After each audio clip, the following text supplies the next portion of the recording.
அதுக்கு பிறகு என்ன ஆகுது, அவர் தவத்துக்கு போயிடுறாரு. தவத்துக்கு போயிட்டு திரும்பி வந்ததுக்கு அப்புறமா 2வது முறையாக தன் மகனை வந்து பாடசாலையிலேருந்து கூட்டிட்டு வர்றதுக்காக போகிறார். ஸோ இதுதான் கரெக்டான டைமிங் சொல்லிட்டு என்ன ஆகுது, இவங்க செல்லும்போது அக்னி பகவானுடைய சூழ்ச்சியினால தாகத்துடைய இது அதிகமாகுது, வெப்பம் வந்து அதிகமாகுது. ஒரு கட்டத்துல ஒரு இடத்துல வண்டியை தேரை நிறுத்திட்டு இந்த விரோக்ஷண மன்னனும் தான் மனைவியும் ஒரு குடிசையை நோக்கி செல்றாங்க.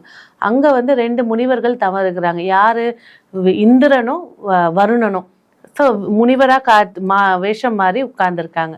இப்படி உட்கார்ந்து இருக்கும்போது அந்த விரோக்ஷண மன்னனும் தான் மனைவியும் உள்ள சேர்ந்து எனக்கு இந்த மாதிரி தண்ணி வேணுங்க, ரொம்ப இதுவா இருக்குன்ற போது பின்னாடி கிணறு இருக்கு, அங்க போய் எடுத்துக்குடின்னு சொல்லும் போது அந்த மாய கிணறுல அவங்க எடுத்து குடிக்கும் போது மயக்க நிலையில போயிடுறாங்க. அந்த கிரீடத்தை எடுத்துடுறாங்க இந்திர பகவான். அதுக்கப்புறம் மகாபலி அரசனுடைய தந்தையை கொல்லப்படுறாங்க.